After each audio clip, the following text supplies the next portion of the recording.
ವೀಕ್ಷಕ ಬಂಧುಗಳಿಗೆ ನಮಸ್ಕಾರ. ಭೂಮಿಗಾಗಿ ಒಡೆದಾಟ, ಭೂಮಿಗಾಗಿ ಕಾದಾಟ, ಭೂಮಿಗಾಗಿ ಸಂಬಂಧಗಳು ಛಿದ್ರ. ಭೂಮಿಗಾಗಿ ಇವತ್ತು ಕೋರ್ಟು ಕಚೇರಿ 20 ವರ್ಷ 30 ವರ್ಷ 50 ವರ್ಷ ಆದರೂ ಕೂಡ ಬಗೆಹರಿದಿಲ್ಲ ಅಂತಕ್ಕಂಥದ್ದು ಪ್ರತಿಯೊಂದು ಮನೆಯಲ್ಲಿ ಒಂದಲ್ಲ ಒಂದು ಸಂದರ್ಭದಲ್ಲಿ ನಡೀಲೇಬೇಕು. ಯಾಕಂದರೆ ಒಂದು ಕುಟುಂಬ, ಒಬ್ಬ ತಂದೆ ಅಥವಾ ತಾತ ಮುತ್ತಾತ ಪಿತ್ರಾರ್ಜಿತವಾಗಿ ಏನಾದರೂ ಒಂದಷ್ಟು ಭೂಮಿ ಸಂಪಾದನೆ ಮಾಡಿದ್ದಾರೆ ಅಂದರೆ ಅದು ಭೂಮಿ ಸಂಪತ್ತಾಯಿತು. ಅದು ಹೊಲ ರೂಪದಲ್ಲಾಗಿರ್ಬೋದು, ಗದ್ದೆ ರೂಪದಲ್ಲಾಗಿರ್ಬೋದು, ಕಟ್ಟಡ ರೂಪದಲ್ಲಾಗಿರ್ಬೋದು, ಸೈಟ್ ರೂಪದಲ್ಲಾಗಿರ್ಬೋದು, ಯಾವುದೇ ರೂಪದಲ್ಲಾಗಿರ್ಬೋದು, ಅದು ಭೂಮಿ ಸಂಪತ್ತೆ. ಆದರೆ ಆ ಭೂಮಿ ಸಂಪತ್ತು ಮಕ್ಕಳುಗಳಿಗೆ ದೊಡ್ಡವರು ಹೇಳ್ತಾರೆ, ಬೆಳಿಬೇಕಾದ್ರೆ ಅಣ್ಣ ತಮ್ಮಂದಿರು, ಬೆಳೆದಾದ ಮೇಲೆ ದಾಯಾದಿಗಳು ಅಂತೇಳಿ. ಇವತ್ತು ಪ್ರತಿಯೊಂದು ಮನೆಯಲ್ಲಿ ಒಬ್ಬ ಅಣ್ಣ ತಮ್ಮಂದಿರ ಅಕ್ಕ ತಂಗಿರಾಗಿರ್ಬೋದು ದಾಯಾದಿಗಳಾಗಿ ಮಾರ್ಪಡ್ತಾರೆ, ಇಬ್ಬರು ಶತ್ರುಗಳಾಗಿ ಮಾರ್ಪಡ್ತಾರೆ. ಕೋರ್ಟು ಕಚೇರಿ, ಹಾದಿರಂಪ ಬೀದಿರಂಪ, ಸ್ಟೇಷನ್ನು ಇವೆಲ್ಲ ಹೋಗ್ತಾರೆ ಅಂತಂದರೆ ಅದ್ರ ಹಿಂದೆ ಇರತಕ್ಕಂಥದ್ದು ಒಂದೇ ಒಂದು ಆಸ್ತಿ ತಗಾದೆಗಳು. ಈ ಆಸ್ತಿ ಅಂತ ಲೆಕ್ಕ ತಗೊಂಡಾಗ ಅಲ್ಲಿ ಯಾವುದೇ ರೀತಿಯಾದಂಥ ಕಾಂಪ್ರಮೈಸ್ ಇಲ್ಲದೆ ನನಗಿಷ್ಟು ಬೇಕು, ನನಗಿದು ಬರಲೇಬೇಕು ಅಂತ, ನನಗೆ ಬರಬೇಕು ಆದರೆ ನೋಡೋಣ ಮುಂದೆ ಅಂತಕ್ಕಂಥ ಮೆಂಟಾಲಿಟಿ ಕೆಲವರಿಗಾದರೆ, ಇದನ್ನು ಆದಷ್ಟು ಎಲ್ಲರಿಂದ ಕಿತ್ಕೊಂಡು ನಾನು ಒಬ್ಬನೇ ಅನುಭವಿಸೋಣ ಮೆಂಟಾಲಿಟಿ ಕೆಲವರಿಗೆ. ಇದರಿಂದ ಏನಾಗ್ತದೆ, ಇವತ್ತು ಕಾನೂನು ಕಟ್ಟಳೆಗಳನ್ನು ಮೀರಿ ಇವತ್ತು ಕುಟುಂಬದಲ್ಲಿ ಈ ರೀತಿ ಆಸ್ತಿಗಾಗಿ ಬಡದಾಟ ನಡೀತಾ ಇದೆ ಅಂತಂದರೆ ಇವತ್ತು ಎಷ್ಟೋ ಕುಟುಂಬಗಳು ಇವತ್ತು ನೆಮ್ಮದಿ ಜೀವನವನ್ನು ಕಳ್ಕೊಂಡ್ಬಿಟ್ಟಿದ್ದಾವೆ ಅಂತಂದರೆ, ಎಷ್ಟೋ ಕುಟುಂಬಗಳು ತಮ್ಮ ಆಪ್ತರನ್ನು ಕಳ್ಕೊಂಡಿದ್ದಾರೆ ಅಂತಂದರೆ ಇವತ್ತು ನಾವೆಲ್ಲ ಯಾವ ಮಟ್ಟಕ್ಕೆ ಹೋಗ್ತಾ ಇದ್ದೀವಿ, ಇದು ಯಾವುದಾದ್ರು ಶಾಶ್ವತವಾ ಅಂತ ಲೆಕ್ಕಾಚಾರ ತಗೊಂಡಾಗ ಯಾರಿಗೂ ಅದ್ರ ಬಗ್ಗೆ ಒಂದು ಜ್ಞಾನವೇ ಇಲ್ಲ. ಏನೋ ಈ ಕರೋನಾ ಬಂದಮೇಲೆ ಒಂದಷ್ಟು ಜನ ಮಾತಾಡ್ಕೊಳ್ತಾನೆ ಕೇಳ್ತೀನಿ, ಅಯ್ಯೋ ಯಾವ ಭೂಮಿನೂ ಶಾಶ್ವತ ಇಲ್ಲ ಬಿಡಿ, ಯಾವ ಸೈಟು ಶಾಶ್ವತ ಇಲ್ಲ ಬಿಡಿ, ಯಾವ ಮನೆಯೂ ಶಾಶ್ವತ ಇಲ್ಲ ಬಿಡಿ, ಯಾವ ಅಧಿಕಾರವೂ ಶಾಶ್ವತ ಇಲ್ಲ ಬಿಡಿ, ಯಾವ ಒಡವೆನೂ ಶಾಶ್ವತ ಬಿಡಿ, ಯಾವ ಸಂಬಂಧನೂ ಶಾಶ್ವತ ಇಲ್ಲ, ಯಾವಾಗ ಯಾರು ಬಂದು ಕರ್ಕೊಂಡು ಹೋಗ್ಬಿಡ್ತಾರೆ ಅಂತಕ್ಕಂಥ ಮಾತುಗಳನ್ನು ಇತ್ತೀಚೆಗೆ ನಾವು ಕೇಳ್ತಾ ಇದ್ದೀವಿ. ಕಾರಣ ಏನು, ಪರಿವರ್ತನೆಗಳು ಆದಾಗ ನಮಗೆ ಅರಿವುಂಟಾಗ್ತಕ್ಕಂಥ ಪರಿವರ್ತನೆ ಆದರೆ ಬಹಳ ಸಂತೋಷ. ಆದರೆ ಅದು ಬರ್ತಾ ಮರೆತು ಹೋಗ್ಬಿಟ್ಟು ಸಂಬಂಧಗಳ ಮೌಲ್ಯವೇ ಗೊತ್ತಿಲ್ಲ, ಬರೀ ಭೂಮಿ, ಹಣ, ಆಸ್ತಿ, ಅಂತಸ್ತು, ಒಡವೆ ಇದ್ರ ಬಗ್ಗೆನೇ ನಮಗೆ ಹೆಚ್ಚು ಒಲವು ಅಂತಂದಾಗ ಆ ಸಂಬಂಧಗಳಿಗೆ ಎಲ್ಲಿ ಬೆಲೆ ಇದೆ? ಅಲ್ಲಿಗೆ ಯಾರು ನಮ್ಮನ್ನು ಆಳ್ತಿದ್ದಾರೆ, ಈ ಮನಸ್ಥಿತಿ ನಮ್ಗೆ ಬರಬೇಕು ಅಂದಾಗ ಯಾರು ನಮ್ಮನ್ನು ಆಳ್ತಿದ್ದಾರೆ, ಯಾವ ಗ್ರಹ ನಮ್ಮನ್ನು ಆಳ್ತಾ ಇದೆ ಅನ್ನೋದ್ರ ಬಗ್ಗೆ ಎಷ್ಟೋ ಜನಕ್ಕೆ ಅರಿವಿರೋದಿಲ್ಲ. ಇವತ್ತು ಹಣ, ಆಸ್ತಿ, ಒಡವೆ, ಸಂಪತ್ತು ವಗೇರೆ ನಮಗೆ ಭಾಳ ಮುಖ್ಯವಾಗಿ ಕಾಣಿಸ್ತದೆ ಹೊರತು ಸಂಬಂಧಗಳಲ್ಲ. ಯಾಕಂದರೆ ಅಣ್ಣನೂ ಮದುವೆ ಮಾಡ್ಕೊಂಡು ಹೋಗಿದ್ದು ಬೇರೆ ಆಗಿದ್ದಾನೆ, ತಮ್ಮನೂ ಮದುವೆ ಮಾಡ್ಕೊಂಡು ಬೇರೆ ಆಗಿದ್ದಾನೆ, ನಾನು ಮದುವೆ ಮಾಡ್ಕೊಂಡು ಬೇರೆ ಆಗಿದ್ದೀನಿ, ಅಕ್ಕನಿಗೂ ಮದುವೆ ಆಗಿದೆ, ತಂಗಿಗೂ ಮದುವೆ ಆಗಿದೆ, ಇರ್ತಕ್ಕಂಥ ಪ್ರಾಪರ್ಟಿನ ನಾವು ಹಂಚ್ಕೊಂಡ್ಬಿಡ್ಬೇಕು ಅಂತ ಲೆಕ್ಕಾಚಾರದಲ್ಲಿ ಇರ್ತಾರೆ ಹೊರತು ಅದು ಶಾಶ್ವತವ, ಅದನ್ನು ಒತ್ಕೊಂಡು ನಾವು ಹೋಗ್ತೀವ ಅನ್ನೋದ್ರ ಬಗ್ಗೆ ಎಷ್ಟೋ ಜನಕ್ಕೆ ಗೊತ್ತೇ ಇಲ್ಲ. ಇವತ್ತು ಎಷ್ಟೋ ಪರಿತಪಿಸ್ತಾ ಇರ್ತಾರೆ, ಚೀಟಿ ಹಾಕ್ತಾರೆ, ಅದಾಗ್ತಾರೆ, ಇದಾಗ್ತಾರೆ, ದೊಡ್ಡ ಒಟ್ಟುಗೂಡಿಸ್ತಾರೆ, ಸಾಲ ಮಾಡ್ತಾರೆ, ಬಡ್ಡಿ ಕಟ್ತಾರೆ, ಏನೇನೋ ಮಾಡ್ತಾರೆ, ಆದರೆ ಒಂದು ಸೈಟ್ ತಗೊಳಕ್ಕಾಗಲ್ಲ ಅವ್ರ ಕೈನಲ್ಲಿ. ಕಾರಣ ಏನು? ಕೆಲವರು ಭೂಮಿ ಸಂಪಾದನೆ ಮಾಡಬೇಕು ಅಂತೇಳಿ ಒಂದಷ್ಟು ಪ್ರಯತ್ನಗಳನ್ನು ಮಾಡ್ತಿದ್ರು ಕೂಡ ಈ ವರ್ಷ ಒಂದು ಸೈಟ್ ತಗೊಳ್ತಾರೆ, ಮತ್ತೆ ಇನ್ನೊಂದು ಸೈಟ್ ತಗೊಳ್ತಾರೆ, ಮತ್ತೆ ಇನ್ನೊಂದು ಸೈಟ್ ತಗೊಳ್ತಾರೆ. ಹೀಗೆ ಒಂದಷ್ಟು ಅವರು ತಕ್ಕ ಮಟ್ಟಿಗೆ 100 ಸೈಟ್ಗಳನ್ನು ಹೊಂದ್ಬಿಡ್ತಾರೆ. ಆದರೆ ಕೆಲವರು ದುಡ್ಡು ಇಟ್ಕೊಂಡ್ರು ಕೂಡ ಏನು ಮಾಡಿದ್ರು ಸೈಟ್ ತಗೊಳಕ್ಕಾಗೋದೇ ಇಲ್ಲ. ದುಡ್ಡು ತಗೊಂಡು ಯಾವುದೋ ಒಂದು ಸೈಟ್ ರಿಜಿಸ್ಟರ್ ಮಾಡ್ಕೊಂಡಿರ್ತಾರೆ, ಅದು ನೋಡಿದ್ರೆ ಕೇಸ್ ಬಿದ್ದೋಗ್ತದೆ, ಇನ್ಯಾರೋ 4 ಜನ ಮಾರಿರ್ತಾನೆ ಅದನ್ನು, ಅವನು ಇನ್ಯಾರೋ ಒಂದು ಟೋಪಿ ಹಾಕಿರ್ತಾನೆ. ಈ ರೀತಿ ಹಲವಾರು ಜನ ಭೂಮಿ ಸಂಚಾರಗಳಲ್ಲಿ ಮೋಸಗಳನ್ನು ಮಾಡಿಕೊಂಡು, ದಗ ಮಾಡಿಕೊಂಡು, ಕೆಲವರು ಎಷ್ಟೋ ಜನಗಳಿಗೆ ಅನ್ಯಾಯಗಳು ಮಾಡ್ತಿದ್ರು ಕೂಡ ಯಾಕೆ ನಮಗೆ ಈ ರೀತಿಯಾದಂತಹ ಒಂದು ಲೆಕ್ಕಾಚಾರ ಆಗ್ತಾ ಇದೆ, ಯಾಕೆ ನಮಗೆ ಭೂಮಿ ಒಲಿತಾ ಇಲ್ಲ, ಎಲ್ಲೋದ್ರೂ ನಮ್ಗೆ ಇದೇ ಸಿಗುತ್ತಲ್ಲ ಅಂತ ಕೆಲವರು ಸೈಟ್ಗಳು ತಗೊಂಡು ಮನೆಯೂ ಫಸ್ಟ್ ಕ್ಲಾಸಾಗಿ ಕಟ್ತಾರೆ ಲೋನ್ಗಿಂತ ತಗೊಂಡು. ಆದರೆ ಆ ಮನೇಲಿ ವಾಸ ಮಾಡೋಕ್ಕಾಗಲ್ಲ, ದಕ್ಕದೇ ಇಲ್ಲ ಆ ಭೂಮಿ. ಅದನ್ನು ಇಮ್ಮಿಡಿಯೇಟಾಗಿ ಇನ್ಯಾವುದೋ ಒಂದು ಪರಿಸ್ಥಿತಿಗೆ ಅವರು ಅದನ್ನು ಮಾರಲೇಬೇಕಂತ ಪರಿಸ್ಥಿತಿ ಬಂದ್ಬಿಡ್ತದೆ. ಇವತ್ತು ಎಷ್ಟು ಜನ ಈ ಥರ ಎಲ್ಲ ಅನುಭವಿಸಿರ್ತಕ್ಕಂಥ ಜನ ಇದ್ದಾರೆ ಅಂತಂದರೆ ಪ್ರತಿಯೊಂದು ಕುಟುಂಬದಲ್ಲೂ ಕೂಡ ಒಂದಲ್ಲ ಒಂದು ಲೆಕ್ಕಾಚಾರಗಳಲ್ಲಿ ಫೇಲ್ಯೂರ್ ಆಗಿರ್ತಕ್ಕಂಥವ್ರು ತುಂಬ ಜನ ಕಾಣ್ತಾರೆ ಹೊರತು ನಾವಿಲ್ಲಪ್ಪ ನಮಗೆ ಭೂಮಿ ಒಲ್ದು ಬಂದಿದೆ, ಒಂದಕ್ಕಿಂತ 10ರಷ್ಟು ಭೂಮಿ ಸಂಪಾದನೆ ಮಾಡಿದ್ದೀವಿ, ನಾವು ನಮಗೆ ತೃಪ್ತಿಯಾಗಿದೆ ಅನ್ನತಕ್ಕಂಥ ಲೆಕ್ಕಾಚಾರಗಳು ಇವತ್ತು ಭಾಳಷ್ಟು ನಮ್ಮಲ್ಲಿದ್ದಾವೆ. ಆದರೆ ಈ ಬಡದಾಟ, ಈ ಭೂಮಿ ಸಿಗದೇ ಇರೋದಕ್ಕೆ, ಕೆಲವು ಭೂಮಿ ಒಲಿಯೋದಕ್ಕೆ, ಕೆಲವು ಒಲಿದೇ ಇರೋದಕ್ಕೆ ಒಂದು ಸಣ್ಣ ಸೈಟ್ ತೊಗೊಂಡು ಮನೆ ಕಟ್ಟೋಣ ಅಂತಕ್ಕಂಥ ಆಸೆ ಎಷ್ಟೋ ಜನಗಳಿದ್ರೂ ಕೂಡ ಅದು 60 ವರ್ಷ 70 ವರ್ಷ ರಿಟೈರ್ಡ್ ಲೈಫ್ ಆಗೋಗಿದ್ರು ಕೂಡ ಅವನು ರಿಟೈರ್ಡ್ ದುಡ್ಡು ಬರ್ತದೆ, ಇವಾಗ ಅದು ಸೈಟ್ ತಗೋಣ ಅಂತ ಯೋಚನೆ ಮಾಡ್ತಿದ್ರೆ ಆಗದೇ ಇಲ್ಲ. ಕಾರಣ ಏನು? ಯಾಕೆ ನಮಗೆ ಭೂಮಿ ಒಲಿತಾ ಇಲ್ಲ? ಕೆಲವರಿಗೆ ಒಲಿಯುತ್ತೆ, ಕೆಲವರಿಗೆ ಒಲಿಯೋದಿಲ್ಲ. ಇವೆಲ್ಲ ತಗೊಂಡಾಗ ನಾನು ಭಾಳಷ್ಟು ಕಾರ್ಯಕ್ರಮದಲ್ಲಿ ನಿಮಗೆ ಒತ್ತಿ ಹೇಳ್ತಕ್ಕಂಥದ್ದು, ಪ್ರಯತ್ನಗಳು ನಿಮ್ಮದು ಇಲ್ಲ ಅಂತ ನಾನು ಹೇಳೋದಿಲ್ಲ. ಭಾಳ ಕಷ್ಟಪಟ್ಟು ಇನ್ನೊಂದು ಬಾಧೆ ಬಿದ್ದು ಒಂದಷ್ಟು ಹಣವನ್ನು ಸಂಗ್ರಹ ಮಾಡ್ಕೊಂಡಿರ್ತೀರಿ. ಆದರೆ ಅದು ಯಾರ್ದೋ ಬಾಯಿಗೆ ಹೋಗ್ತಕ್ಕಂಥ ತಪ್ಪಿಸ್ಕೋಬೇಕು ಅಂದಾಗ ನಿಮಗೆ ಫಸ್ಟ್ ಆ ಭೂಮಿಯ ಋಣ ಇದೆಯಾ ಅಂತ ತಿಳ್ಕೋಬೇಕು, ಆ ಭೂಮಿಯ ಯೋಗ ಇದೆಯಾ ಅಂತ ತಿಳ್ಕೋಬೇಕು, ಅಥವಾ ಆ ಭೂಮಿಯ ಪ್ರಾಪ್ತಿ ಯೋಗ ಇದೆಯಾ ಅಂತ ತಿಳ್ಕೋಬೇಕು. ಇದು ಯಾವುದೂ ಇಲ್ಲ ಅಂತಂದಾಗ ನೀವು ಏನೇನೋ ಬಾಧೆ ಬಿದ್ದು ಸಂಪಾದನೆ ಮಾಡ್ತಕ್ಕಂತಹ ಹಣ ದಿಢೀರನೆ ಯಾರ್ದೋ ಪಾಲಾಗ್ತಕ್ಕಂಥದ್ದು ನೋಡಿದ್ದೀವಿ. ಇವತ್ತು ಸರ್ಕಾರವೂ ಕೂಡ ಎಷ್ಟೋ ಭೂಮಿಗಳನ್ನ ಕಬಳಿಸ್ಕೊಂಡು ಇವತ್ತು 10 ವರ್ಷ 15 ವರ್ಷ ಕೇಸ್ ನಡ್ಕೊಂಡು ಹೋಗ್ತಾ ಇರ್ತಕ್ಕಂಥದ್ದು ನೋಡ್ತಾ ಇದ್ದೀವಿ. ಏನು ಮಾಡಿದ್ರು ಅವರಿಗೆ ಒಲಿತಾ ಇರ್ತಕ್ಕಂಥದ್ದು ನೋಡಿ, ಅದು ಸರ್ಕಾರದಿಂದನೇ ಆಗ್ತಾ ಇದೆ. ಎಷ್ಟೋ ಜನ ಸರ್ಕಾರದ ಪಾಲಾಗೋಗಿದೆ ಇವತ್ತು. ಅವರು ಎಷ್ಟೋ ಜನ ಎಕರೆಗಟ್ಟೆ ಭೂಮಿ ಇದ್ದರೂ ಬಾಡಿಗೆ ಮನೆಗೆ ಬಂದುಬಿಟ್ಟಿದ್ದಾರೆ. ಕಾರಣ ಏನು? ಅಲ್ಲಿಗೆ ಸರ್ಕಾರದ ತಪ್ಪ, ನಮ್ಮ ತಪ್ಪ? ನಮಗೆ ಆ ಭೂಮಿ ಯೋಗ ಇದೆಯಾ ಇಲ್ವಾ ಗೊತ್ತಿಲ್ಲ. ಅದಕ್ಕೆ ಒತ್ತಿ ಹೇಳ್ತಕ್ಕಂಥದ್ದು ಜಾತಕ ಬರೆಸಿ, ಜಾತಕ ತಿಳ್ಕೊಳ್ಳಿ. ಯಾರಿಗೆ ಭೂಮಿ ಯೋಗ ಇದೆ, ಯಾರಿಗೆ ಭೂಮಿ ಯೋಗ ಇಲ್ಲ, ಬರೀ ಇದೊಂದೇ ವಿಚಾರ ಅಲ್ಲ. ಜೀವನದಲ್ಲಿ 12 ಭಾಗಗಳಿದ್ದಾವೆ. 12 ಭಾಗಗಳಲ್ಲಿ 12 ವಿಚಾರಗಳ ಬಗ್ಗೆ ತಿಳ್ಕೊಳ್ಳೋದಕ್ಕೆ 12 ರಾಶಿಗಳಿದ್ದಾವೆ, 27 ನಕ್ಷತ್ರಗಳಿದ್ದಾವೆ, 9 ಗ್ರಹಗಳಿದ್ದಾವೆ.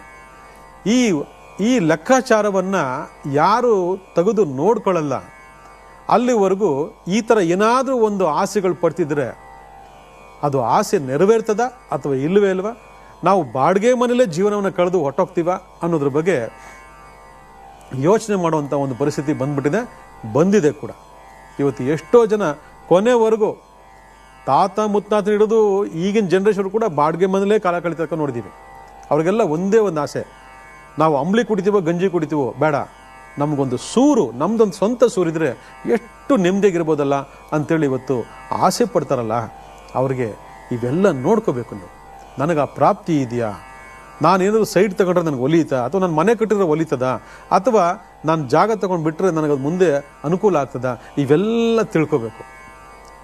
ಅದನ್ನು ಬಿಟ್ಟುಬಿಟ್ಟು ಜಾತಕನೂ ಬರೆಸಲ್ಲ, ಅಥವಾ ಜಾತಕ ಇಲ್ಲ ಅಂತ ತಿಳ್ಕೊಂಡು ನಾವು ಏನೋ ತಗೊಂಡು ಎಲ್ಲೋ ಒಂದು ಹಾಕಿ ಯಾರದೋ ಪರಪಾಲಾಗಿ ಕೋರ್ಟು ಕಚೇರಿ ಎಲ್ಕೊಂಡು ನೆಮ್ಮದಿನೇ ಹಾಳು ಮಾಡ್ಕೊಳ್ತಕ್ಕಂತಹ ಒಂದು ಜೀವನ ನಮಗೆ ಯಾಕೆ ಬೇಕು ಅನ್ನೋದ್ರ ಬಗ್ಗೆ ನೀವೆಲ್ಲ ಆಲೋಚನೆ ಮಾಡಬೇಕು.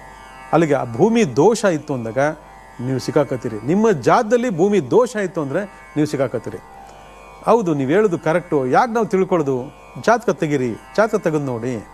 ಈ ಥರ ಯಾವುದಾದ್ರು ಒಂದು ಸಮಸ್ಯೆಗಳನ್ನ ಸಿಕ್ಕಾಕೊಂಡು ನರಳ್ತಿರ್ತಕ್ಕಂತಹ ಎಷ್ಟೋ ಜನ ಇವತ್ತು ನೀವು ಹೇಳ್ತಾ ಇರೋದು ಕರೆಕ್ಟು, ನನಗೆ ಈ ಥರದ್ದೇ ಒಂದು ಸಮಸ್ಯೆ ಆಗ್ತಾ ಇದೆ ಅಂತಂದಾಗ ಅಲ್ಲಿ ಜಾತಕ ತೆಗೆದು ನೋಡ್ಕೋಬೇಕು. ಕುಜ ನಿಮಗೆ ಪಾಸಿಟಿವ್ ಆಗಿ ಪ್ರಾಪ್ತಿಯಾಗಿದ್ದಾನ ಅಥವಾ ನೆಗೆಟಿವ್ ಆಗಿ ಕೆಲಸ ಮಾಡ್ತಿದ್ದಾನ ಅಂತೇಳಿ. ಕುಜ ಪಾಸಿಟಿವ್ ಕೆಲಸ ಮಾಡ್ತೇನೆಂದರೆ 100ಕ್ಕೆ 100 ಶ್ರಮ ಪಡೋದೇ ಅವಶ್ಯಕತೆ ಇಲ್ಲ. ಒಂದು ಸಣ್ಣ ಪ್ರಯತ್ನದಿಂದ ನಿಮಗೆ ಭೂಮಿ ಪ್ರಾಪ್ತಿ ಆಗ್ತದೆ.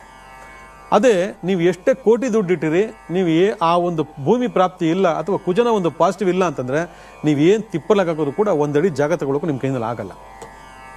ಯಾಕಂದ್ರೆ ಇವತ್ತು ಕೋಟ್ಯಾಂತರ ದುಡ್ಡು ಇಟ್ಕೊಂಡು ಬಾಡಿಗೆ ಮನೇಲೇ ಕಾಲ ಕಳೀತಕ್ಕಂಥ ತುಂಬ ಜನ ಇದ್ದಾರೆ ನಮ್ಮಲ್ಲಿ. ಊರು ಬಿಟ್ಟು ದೇಶ ಬಿಟ್ಟು ಎಲ್ಲೆಲ್ಲೋ ಬಂದಿರ್ತಾರೆ. ಆದರೆ ಏನು ಮಾಡಿದ್ರು ಒಂದಾಗಲ ಜಾಗ ತಗೊಳಕ್ಕಾಗಲ್ಲ ಅವ್ರ ಕೈಯಿಂದಲೇ. ಕಾರಣ ಏನಂದರೆ ಭೂಮಿಕಾರನಾಗಿರ್ತಕ್ಕಂಥ ಕುಜ ನಿಮಗೆ ಆ ಭೂಮಿ ಪ್ರಾಪ್ತಿ ಯೋಗವನ್ನು ಕೊಟ್ಟದೇ ಇರೋದ್ರಿಂದ. ಅಲ್ಲಿಗೆ ಆ ಭೂಮಿ ಕಾರಕನಾಗಿರ್ತಕ್ಕಂಥ ಕುಜ ಎಲ್ಲಿದ್ರೆ ದೋಷ, ಇದನ್ನು ಪ್ರತಿ ಹಲವಾರು ಸಂಚಿಕೆಗಳಲ್ಲಿ ನಾವು ಈಗಾಗಲೇ ಮಂದಟ್ಟು ಮಾಡಿಕೊಟ್ಟಿದ್ದೀವಿ. ಆದರೂ ನಮ್ಮ ಹಿಂದೆ ಏನೋ ಒಂದು ಶಕ್ತಿ ಇದೆ, ಅದನ್ನು ತಿಳ್ಕೋಬೇಕು ಅಂತಕ್ಕಂತಹ ಒಂದು ಸಾಮಾನ್ಯ ಜ್ಞಾನವೂ ಇದಿರ್ತಕ್ಕಂಥ ಜನ ಇವತ್ತು ಎಷ್ಟೋ ದುಡ್ಡುಗಳನ್ನ ಹಾಳು ಮಾಡಿಕೊಂಡು ಕೋರ್ಟು ಕಚೇರಿ ಎಲ್ಲೆಲ್ಲೋ ಅಳಿತಾ ಇದ್ದಾರೆ ಅಂತಂದರೆ ಇದು ನಿಜವಾಗ್ಲೂ ಬೇಸರದ ಸಂಗತಿಯೇ ಹೊರತು ಬೇರೆ ಏನೂ ಅಲ್ಲ. ಆಗಿದ್ದಾಗ ಜಾತಕ ತೆಗೆದು ನೋಡ್ಕೊಳ್ಳಿ. ಯಾರ ಜಾತಕದಲ್ಲಿ 2, 4, 7, 9, 12ರಲ್ಲಿ ಕುಜ ಇರ್ತಾನೆ, ನೀವೇನು ತಿಪ್ಪಲಾಗ ಮಾಡಿದ್ರು ಕೂಡ ಈ ಭೂಮಿ ಸಂಬಂಧ ವಿಚಾರಕ್ಕೆ ನೀವು 100% ಸಿಕ್ಕಾಕೋತೀರ. ಅದರಲ್ಲಿ ಭಾಳ ವಿಶೇಷವಾಗಿ ಅಸೆಟ್ಟು ಸಂಪತ್ತು ಅಂತಕ್ಕಂಥ ಲೆಕ್ಕಾಚಾರಕ್ಕೆ ಚತುರ್ಥಾಧಿಪತಿ ಕುಜ ಭಾಳ ವಿಶೇಷವಾಗಿ ಕಾರಣಕರ್ತರಾಗ್ತಾನೆ ಅಂತಂದರೆ ಅವನಿಗೆ 2 ಮನೆಗಳಿದ್ದಾವೆ, ಒಂದು ಮೇಷರಾಶಿ, ಇನ್ನೊಂದು ವೃಶ್ಚಿಕ ರಾಶಿ. ಅಲ್ಲಿಗೆ ಮೇಷರಾಶಿ ವೃಶ್ಚಿಕ ರಾಶಿನಲ್ಲಿ ಆ ಕುಜನ ಆಧಿಪತ್ಯ ಇದೆ ಅಂತಂದಾಗ ನಿಮಗೆ 2 ರೀತಿಯ ಆಪ್ಷನ್ಸ್ ಕೊಟ್ಟಿರ್ತಾನೆ. ಆ ಆಪ್ಷನ್ಸ್ಗಳೆಲ್ಲ ನೀವು ಸರಿಯಾದ ರೀತಿ ನೋಡ್ಕೊಳ್ದಿದ್ದಾಗ ನೀವು ಆ ಭೂಮಿ ಪ್ರಾಪ್ತಿ ಯೋಗ ಇಲ್ಲ ಅಂತ ಕೊರಗಬೇಕಾ, ಅಥವಾ ನಾವು ಬಾಡಿಗೆ ಮನೇಲೆ ಕೊರಗಬೇಕಾ, ಅಥವಾ ಇಡೀ ಜೀವಿತಾವಧಿ ಪೂರ್ತಿ ನಾವು ಊರು ಬಿಟ್ಟು ಊರು ಬಂದಿದ್ದೀವಿ, ನಮ್ಮ ಮಕ್ಕಳು, ನಮ್ಮ ಮೊಮ್ಮಕ್ಕಳು, ನಮ್ಮವರು ಎಲ್ಲರೂ ಕೂಡ ಬಾಡಿಗೆ ಮನೇಲಿ ಸವಿಸ್ಬೇಕಾ ಅಥವಾ ಬೋಗಿ ಮನೇಲೆ ಸವಿಸ್ಬೇಕಾ? ಈ ಥರ ಹಲವಾರು ಕ್ವಶನ್ಗಳು ನೀವು ಹಾಕೊಂಡ್ರೆ ಖಂಡಿತ ಇಲ್ಲ. ಎಲ್ಲರಿಗೂ ಭೂಮಿ ಕಾರಣವಾಗಿರ್ತಕ್ಕಂಥ ಕುಜ ಇವತ್ತು ನಾನು ಇಂದಿನ ಸಂಚಿಕೆ ಕೂಡ ನಿಮ್ಗೆ ಮಾಹಿತಿ ಕೊಟ್ಟಿದ್ದೀನಿ. ನಮಗೆ ಸುಮಾರು ಒಂದು 70% ನಮ್ಮ ಎಲ್ಲರಲ್ಲೂ ಕೂಡ ಕುಜನ ತತ್ವವೇ ಜಾಸ್ತಿ ಇರ್ತದೆ. ಯಾಕೆ ಹೇಳಿ? ಕುಜನ ತತ್ವ ನಮ್ಮಲ್ಲಿ 70% ಇರ್ತದೆ. ಅಲ್ಲಿಗೆ ಆ 70% ಕುಜ ತತ್ವ ನಮ್ಮಲ್ಲಿ ಯಾಕಿದೆ ಅಂದರೆ ನಾವು ಭೂಮಿ ಮೇಲೆ ವಾಸ ಮಾಡ್ತಿದ್ದೀವಿ. ಯಾಕಂದರೆ ಭೂಮಿಗೆ ಅಧಿಪತಿ ಆಗಿರ್ತಕ್ಕಂಥ ಕುಜ. ಆ ಕುಜನ ತತ್ವ ನಮ್ಮಲ್ಲಿ 70% ಇದೆ ಅಂದರೆ ಅದು ಒಪ್ಪಬೇಕಾದ್ದೆ. ಅಲ್ಲಿಗೆ ಆ ಕುಜ ನಮಗೆ ಪಾಸಿಟಿವ್ ಆಗಿದ್ದರೆ ಆ 70% ನಮಗೆ ಪಾಸಿಟಿವ್ ಕೆಲಸ ಮಾಡ್ತದೆ. ಅದಕ್ಕೆ ಭಾಳ ವಿಶೇಷವಾಗಿರ್ತಕ್ಕಂಥ ತಂತ್ರ. ಇವತ್ತು ಸಾಕಷ್ಟು ಜನ ನೊಂದು ಬೆಂದು ಕೋರ್ಟು ಕಚೇರಿ ಅದು ಇದು ಏನೇನೋ ಮಾಡ್ಕೊಂಡಿರ್ತೀರ. ಆದರೆ ಅದೆಲ್ಲ ಬಗೆಹರಿದು ಅಂದರೆ ಆ ಭೂಮಿಗೆ ಸಂಬಂಧಪಟ್ಟಂಥ ದೋಷಗಳು ಅಥವಾ ನಿಮ್ಮ ಜಾರಿತಕ್ಕಂತಹ ಭೂಮಿಗೆ ಸಂಬಂಧಪಟ್ಟಂಥ ದೋಷಗಳು ಅಥವಾ ಸಂಪತ್ತಿಗೆ ಸಂಬಂಧಪಟ್ಟಂಥ ದೋಷಗಳು ಇವೆಲ್ಲವೂ ಕೂಡ ಪರಿಪೂರ್ಣವಾಗಿ ನಿವಾರಣೆ ಮಾಡ್ಕೊಳ್ತಕ್ಕಂಥ ಒಂದು ಅದ್ಭುತ ತಂತ್ರವನ್ನು ನಿಮಗೆ ಹೇಳ್ಕೊಡ್ತೀನಿ. ಅದಕ್ಕೆ ಪೆನ್ನು ಪೇಪರು ಎಲ್ಲ ಇಟ್ಕೊಂಡು ನೋಡಬೇಕು. ಆಮೇಲೆ ಹೇಳ್ತಕ್ಕಂತಹ ಎಲ್ಲ ಪರಿಹಾರಗಳನ್ನು ಶ್ರದ್ಧಾ ಭಕ್ತಿಯಿಂದ ನಿಯಮಾನುಸಾರ ಮಾಡಿದಾಗ ನಮ್ಮಲ್ಲಿ ಎಂಥದ್ದೇ ದೋಷಗಳಿದ್ರು ಕೂಡ ಆ ಮಹಾನ್ ದೈವಶಕ್ತಿಯಿಂದ ಆ ದೋಷಗಳು ಸಂಪೂರ್ಣವಾಗಿ ನಿವಾರಣೆ ಆಗ್ತದೆ. ಇವತ್ತು ಒಬ್ರಿಗೆ ಒಲ್ದಂತಹ ಭೂಮಿನವರೆಗೆ ಒಲಿಯಲ್ಲ ಅಂತಕ್ಕಂಥದ್ದು ಹೊಟ್ಟೆ ಉರಿ ಬೇಡ. ನಮಗೆ ಯಾಕೆ ಒಲಿತಿಲ್ಲ, ನಾವೇನು ಕೇಳ್ಕೊಂಬಂದಿದ್ದೀವಿ, ನಾವೇನು ಮಾಡ್ಕೊಂಬಂದೀವಿ ಅಂತಕ್ಕಂಥದ್ದು ಬಗ್ಗೆ ಯಾರಲ್ಲೂ ಜ್ಞಾನೋದಯ ಇಲ್ಲ. ಆದರೆ ನಾನು ಒಳ್ಳೆಯವನು, ನಾನು ಧರ್ಮಿಷ್ಠ, ನಾನು ಯಾರಿಗೂ ಕೇಳಿ ಬಯಸಲ್ಲ. ಆದರೆ ಕೆಟ್ಟವರಿಗೆ, ರೌಡಿಗಳಿಗೆ, ಅವರಿಗೆ ಇವರಿಗೆ, ದಗಾಕೋರು, ವಂಚನೆಗಳಿಗೆ ಲಕ್ಷಾಂತರ ಭೂಮಿಗಳು ಒಲಿತವೆ, ಕೋಟ್ಯಾಂತರ ಭೂಮಿ ಒಲಿತವೆ ಅಂತಂದರೆ ನೀವೆಲ್ಲ ಅಂದ್ಕೊತೀರಾ. ಆದರೆ ಎಲ್ಲಿ ಧರ್ಮ ಇರ್ತದೋ ಅಲ್ಲಿ ಸತ್ಯ, ಎಲ್ಲಿ ಸತ್ಯ ಇರ್ತದೆ ಅಲ್ಲಿ ಧರ್ಮ ನಿಮ್ಮನ್ನು ಒಂದಲ್ಲ ಒಂದು ಸಮಯದಲ್ಲಿ ಕಾಪಾಡ್ತದೆ. ಯಾರೋ ಏನೋ ಮಾಡಿ ಕಿತ್ಕೊಂಡ್ರು ಅಂತಂದರೆ ಅದು ಅವ್ರಿಗೆ ಒಲ್ದು ಬಿಡುತ್ತೆ, ಅವರು ಶ್ರೀಮಂತರಾಗ್ಬಿಟ್ಟಿದ್ದಾರೆ, ಅವರು ಕುಬೇರರಾಗುತ್ತಾರೆ ಅಂದರೆ ಖಂಡಿತ ಸಾಧ್ಯ ಇಲ್ಲ. ಅವ್ರ ಗ್ರಾಚಾರ ಕೆಟ್ಟಾಗ ಅದೆಲ್ಲ ಒಟ್ಟೋಗಿರ್ತದೆ. ಅವ್ರ ಗ್ರಾಚಾರ ಸರಿ ಇದ್ದಾಗ ಅದನ್ನೆಲ್ಲ ಕಬಳಿಸ್ಕೊಂಡು ಶ್ರೀಮಂತರಾಗಿರ್ತಾರೆ. ಆ ಗ್ರಾಚಾರ ಕೆಟ್ಟಾಗ ಅವ್ರಿಗೊಂದು ಅಧೋಗತಿ ಅಂತ ಒಂದು ಕಾಲ ಬಂದಾಗ ಅದೆಲ್ಲ ಅವರಿಂದ ಕೂಡ ಹೋಗ್ತದೆ. ಯಾಕಂದರೆ ಭೂಮಿ ಅಂತಕ್ಕಂಥದ್ದು ಯಾರಿಗೂ ಶಾಶ್ವತ ಅಲ್ಲ. ಒಂದಲ್ಲ ಒಂದಿನ ಭೂಮಿ ಬಿಟ್ಟು ನಾವೇ ಹೋಗಬೇಕು. ಅಲ್ಲಿಗೆ ಆ ಭೂಮಿಗೆ ಪರಿತಪಿಸಿದ್ರೆ ಯಾರಾದರೂ ಒತ್ಕೊಂಡು ಹೋಗಿರೋ ಇದಾರ ಅಂದರೆ ಫಸ್ಟ್ ಚೆಕ್ ಮಾಡ್ಕೊಳ್ಳಿ, ನೋಡೋಣ ಯಾರನ್ನ ಇದಾರ ಅಂತ. ಖಂಡಿತ ಸಾಧ್ಯ ಇಲ್ಲ. ಎಂತೆಂಥ ರಾಜ ಮಹಾರಾಜರುಗಳು ಒಟ್ಟಾಗಿದ್ದಾರೆ. ಅಲ್ಲಿಗೆ ನಮ್ಮದು ಯಾವುದು ಒಂದು ಅಡಿ ಅಗಲಕ್ಕೋಸ್ಕರ ನಾವು ಇಷ್ಟೊಂದು ಹೋರಾಟ ಮಾಡ್ತೀವಿ.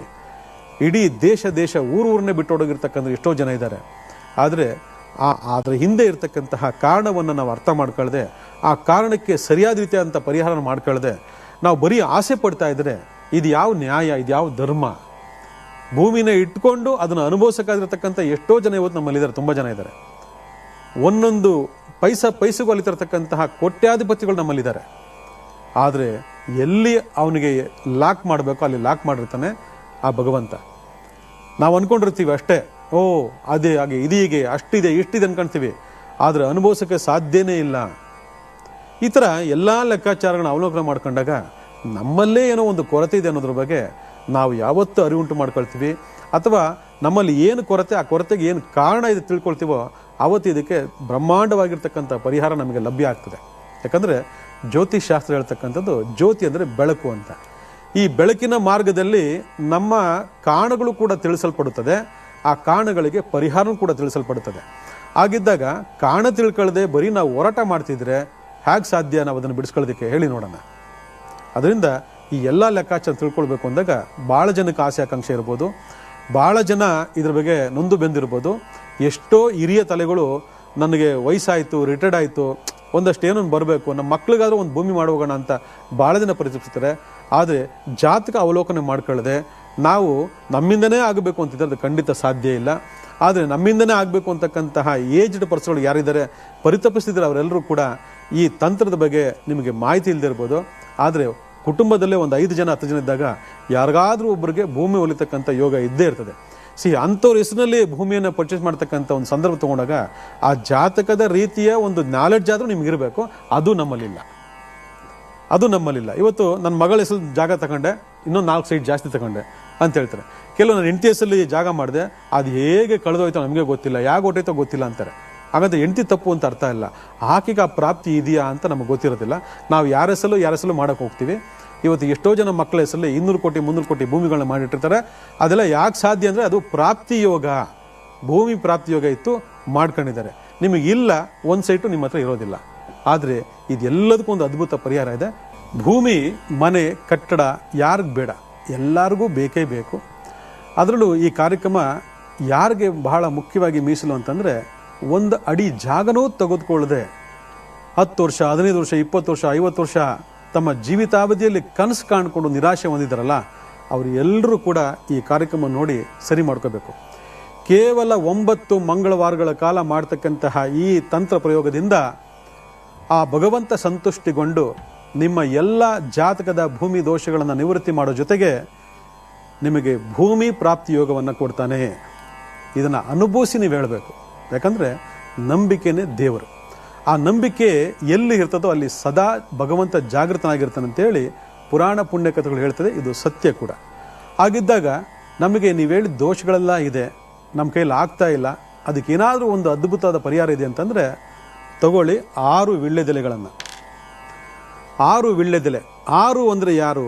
6 ವೀಳ್ಯದೆಲೆ ಯಾಕೆ ಇಡಬೇಕು ಅಂತಕ್ಕಂಥದ್ದು ನಿಮಗೆ ಪ್ರಶ್ನೆ ಆಗಬಹುದು. ಇಲ್ಲಿ ಒಂದು ಕಾರಣಗಳು ಕೂಡ ಇದ್ದಾವೆ. ಯಾಕಂದರೆ ಯಾವುದೇ ಆದಂತಹ ಒಂದು ತಂತ್ರ ಪ್ರಯೋಗ ಮಾಡ್ಕೋಬೇಕು ಅಂದಾಗ ಅದಕ್ಕೆ ಸಂಬಂಧಪಟ್ಟಂತಹ ವಸ್ತುಗಳನ್ನು ನಾವು ಇಲ್ಲಿ ಶೇಖರಣೆ ಮಾಡಿ ಅದನ್ನು ಬಳಕೆ ಮಾಡ್ಕೋಬೇಕಾಗ್ತದೆ. ಇಲ್ಲಿಗೆ ಈ ವೀಳ್ಯದೆಲೆ ಯಾರು ಅನ್ನೋದ್ರ ಬಗ್ಗೆ ಇಂದಿನ ಕಾರ್ಯಕ್ರಮ ತಿಳಿಸ್ಕೊಟ್ಟಿದ್ದೀನಿ. ಮಹಾಲಕ್ಷ್ಮಿ, ಮಹಾಸರಸ್ವತಿ ಮತ್ತು ದುರ್ಗೆ ಅಥವಾ ಮಹಾಕಾಳಿ, ಈ 3 ದೇವತೆಗಳು ವಾಸ ಮಾಡ್ತಕ್ಕಂತಹ ಅದ್ಭುತವಾಗಿರ್ತಕ್ಕಂತಹ ಲಕ್ಷ್ಮಿ ಅಂಶ ಇರತಕ್ಕಂತಹದ್ದು ಈ ವೀಳ್ಯದೆಲೆ. ವೀಳ್ಯದೆಲೆ ಬಗ್ಗೆ ಎಲ್ರಿಗೂ ಭಾಳಷ್ಟು ಗೊತ್ತು. ಆದರೂ ಕೂಡ ಇಂದಿನ ತಲೆಮಾರುಗಳಲ್ಲಿ ಇದರ ಉಪಯೋಗಗಳು, ಆಚರಣೆ ವಿಚಾರಣೆಗಳು, ನಿಯಮಗಳನ್ನು ಭಾಳ ಅದ್ಭುತವಾಗಿ ಆಚರಣೆ ಮಾಡ್ಕೊಂಡು ಬರ್ತಿದ್ರು. ಆದರೆ ಇವತ್ತಿನ ಜನ್ರೇಷನ್ ಗ್ಯಾಪು ಅಥವಾ ಅಜ್ಞಾನದ ಕೊರತೆಯೋ ಇವತ್ತು ಇದನ್ನೆಲ್ಲ ತಿರಸ್ಕಾರ ಮಾಡಿ ಬಿಟ್ಟಿದ್ದಾರೆ. ಆದರೂ ಕೂಡ ನಮಗೆ ಯಾವುದೇ ಒಂದು ದೋಷ ಇಂತು ಬಂದಾಗ ಅದು ಅನಾದಿ ಕಾಲದಿಂದ ಬದುಕಿರ್ತಕ್ಕಂಥ ದೋಷ. ಆ ದೋಷಕ್ಕೆ ಅನಾದಿ ಕಾಲದಿಂದ ನಮ್ಮ ಹಿರಿಯರು ಹಾಕೊಟ್ಟಿರ್ತಕ್ಕಂತಹ ಈ ಅದ್ಭುತ ತಂತ್ರ ಪ್ರಯೋಗಗಳೇ ಬಹಳ ಅದ್ಭುತವಾಗಿ ಕೆಲಸ ಮಾಡ್ತವೆ ಅಂತಂದರೆ ಇದನ್ನು ಉಪಯೋಗ ಮಾಡಿದಾಗಲೇ ಅರ್ಥ ಆಗುತ್ತೆ. ಎಸ್, ನೀವು ಹೇಳಿದ್ದು ಕರೆಕ್ಟ್ ಅಂತ. ನೀವೇನು ಮಾಡಬೇಕು? 6 ವೀಳ್ಯದೆಲೆಯನ್ನು ತೊಗೊಳ್ಬೇಕು. 6 ವೀಳ್ಯದೆಲೆ ತೊಗೊಂಡು ಬಂದು ಇದನ್ನೇನು ಮಾಡಬೇಕು? ಒಂದು ತಟ್ಟೆಯಲ್ಲಿ ತೊಗೊಂಡು ನೀವೇನು ಮಾಡಬೇಕು? ನೀಟಾಗಿ ಜೋಡಿಸ್ಕೊಳ್ಬೇಕು. ಹಿಂಗೆ ನೀಟಾಗಿ ಜೋಡಿಸ್ಕೊಳ್ಬೇಕು. ಈ ಥರ ಜೋಡಿಸ್ಕೊಂಡು ನೀವೇನು ಮಾಡಬೇಕು? ಭಾಳ ವಿಶೇಷವಾಗಿ ನೀವು ಒಂದು ಮಣ್ಣಿನ ದೀಪ ಕೂಡ ತಗೋಬೇಕು. ಮಣ್ಣಿನ ದೀಪವನ್ನು ಈ ವೀಳ್ಯದೆಲೆ ಮೇಲೆ ಇಟ್ಟು ನೀವೇನು ಮಾಡಬೇಕು? ಅದಕ್ಕೆ ತುಪ್ಪ ಮತ್ತು ಬತ್ತಿ ಎಲ್ಲವನ್ನು ಇಟ್ಟು ದೀಪ ಅಂಟಿಸೋದಕ್ಕಿಂತ ಮುಂಚೆ ಇನ್ನೊಂದು ಮುಖ್ಯವಾದಂತಹ ಒಬ್ಬ ಭಗವಂತ ಅಂತ ಹೇಳಿದಾಗಲೇ ಆ ಭಗವಂತ ಯಾರು ಅಂದರೆ ಸಾಕ್ಷಾತ್ತು ಸುಬ್ರಹ್ಮಣ್ಯ. ನೋಡಿ, ಭೂಮಿಕಾರನಾಗಿರ್ತಕ್ಕಂಥನು ಕುಜ ಆದರೆ ಆ ಭೂಮಿಕಾರಕ ಕುಜನನ್ನು ಆಳ್ವಿಕೆ ಮಾಡ್ತಕ್ಕಂಥನು ಯಾರು ಅಂದರೆ ಆ ಸಾಕ್ಷಾತ್ತು ಭೂಮಿಕಾರಕನಾಗಿರ್ತಕ್ಕಂಥ ಕುಜನ ಅಧಿದೇವತೆ ಯಾರು ಅಂದರೆ ಶ್ರೀ ಸುಬ್ರಹ್ಮಣ್ಯ. ಸುಬ್ರಹ್ಮಣ್ಯನ ನಾವು ಹಲವಾರು ವಿಧಿವಿಧಾನಗಳಲ್ಲಿ ನಾವು ಮಂಗಳವಾರ ಆರಾಧನೆ ಮಾಡ್ತೀವಿ. ಈ ಮಂಗಳವಾರ ಈ ತಂತ್ರ ಪ್ರಯೋಗವನ್ನು ಆಚರಣೆ ಮಾಡಬೇಕಾದ ಮುಂಚೆ ನೀವು ಯಾವುದಾದ್ರೂ ಒಂದು ಸುಬ್ರಹ್ಮಣ್ಯ ದೇವರ ಒಂದು ಫೋಟೋ ಅಥವಾ ವಿಗ್ರಹ ಯಾವುದಾದ್ರೂ ಸರಿ, ನೀವು ಈ ಒಂದು ವೀಳ್ಯದೆಲೆ ದೀಪದ ಮುಂದೆ ಆ ಭಗವಂತನ ಪ್ರತಿಷ್ಠಾಪನೆ ಮಾಡಿಕೊಂಡು ನಿಮ್ಮ ದೇವ್ರ ಮನೆ ಆದರೂ ಚಿಂತೆ ಇಲ್ಲ. ಆದರೆ ಆ ಸುಬ್ರಹ್ಮಣ್ಯ ಯಾವಾಗಲೂ ಕೂಡ ಫೇಸಿಂಗ್ ಈಸ್ಟ್ ಇರಬೇಕು, ಅಂದರೆ ಪೂರ್ವಾಭಿಮುಖವಾಗಿರಬೇಕು. ನೀವು ಪೂಜೆ ಮಾಡಬೇಕಾದ್ರೂ ಕೂಡ ಪೂರ್ವಾಭಿಮುಖವಾಗೇ ಮಾಡಬೇಕು. ಈ ವೀಳ್ಯದೆಲೆ 6 ವೀಳ್ಯದೆಲೆಯನ್ನು ಒಂದು ತಟ್ಟೆಯಲ್ಲಿ ಇಟ್ಟು ಅದರ ಮೇಲೆ ದೀಪವನ್ನಿಟ್ಟು ಬತ್ತಿನಿಟ್ಟು ತುಪ್ಪವನ್ನು ಹಾಕಿ ನೀವು ಆ ಸುಬ್ರಹ್ಮಣ್ಯನ ಎದುರುಗಡೆ ನೀವು ದೀಪವನ್ನು ಅಂಟಿಸ್ಬೇಕು. ಅದು ಕೂಡ ಫೇಸಿಂಗ್ ಈಸ್ಟ್ ಕಡೆ ಇರಬೇಕು. ಇದು ಕರೆಕ್ಟಾಗಿ ಜ್ಞಾಪಕ ಇಟ್ಕೊಳ್ಳಿ. ಯಾಕಂದ್ರೆ ನಾವೆಲ್ಲ ಇಡ್ತೀವಿ, ಎಲ್ಲ ಮಾಡ್ತೀವಿ, ಏನೋ ಮಾಡ್ತೀವಿ, ಆದರೆ ಅದರ ದಿಕ್ಕುಗಳ ಒಂದು ವ್ಯತ್ಯಾಸ ಆಯಿತು ಅಂದಾಗ ಇದು ಫಲ ಕೊಡೋದಿಲ್ಲ. ಅದರಿಂದ ಈ ರೀತಿ ಪೂರ್ವಾಭಿಮುಖವಾಗಿ ಮಾಡತಕ್ಕಂತಹ ಈ 6 ವೀಳ್ಯದೆಲೆಯ ಈ ತಂತ್ರ ಪ್ರಯೋಗ ಇದೆಯಲ್ಲ, ಬಹಳ ಅದ್ಭುತವಾಗಿರ್ತಕ್ಕಂಥದ್ದು ಪ್ರಯೋಗ.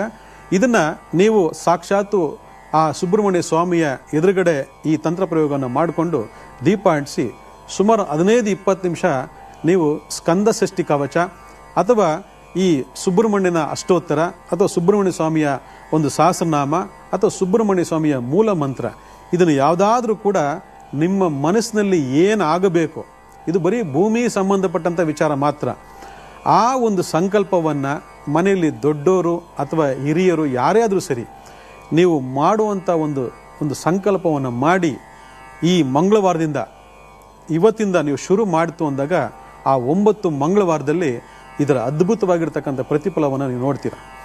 ಯಾಕಂದರೆ ಬಹಳ ಸರಳವಾಗಿ ಸುಲಭವಾಗಿ ಯಾವುದೇ ಖರ್ಚು ವೆಚ್ಚ ಇಲ್ಲದೆ ಮಾಡ್ತಕ್ಕಂತಹ ಈ ಸುಬ್ರಹ್ಮಣ್ಯ ಸ್ವಾಮಿಯ 6 ವೀಳ್ಯದೆಲೆಯ ಈ ದೀಪ ಪೂಜೆ ಇದೆಯಲ್ಲ, ಇದು ಅದ್ಭುತವಾಗಿರ್ತಕ್ಕಂತಹ ಸರ್ವ ಭೂಮಿ ದೋಷವನ್ನು ನಿವಾರಣೆ ಮಾಡ್ಕೊಳ್ಳೋ ಜೊತೆಗೆ ನಿಮಗೆ ಭೂಮಿ ಪ್ರಾಪ್ತಿಯನ್ನು ತಂದುಕೊಡ್ತದೆ.